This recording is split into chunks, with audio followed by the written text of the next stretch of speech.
Hey guys, in this video I'm going to show you how to cancel an Amazon Flex block. If you find this video helpful, please consider to like this video and subscribe to my channel.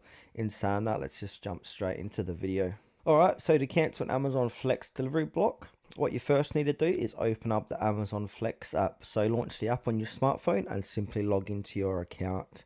Then from there, tap the menu icon. It's usually the three horizontal lines to open the navigation menu, then select calendar.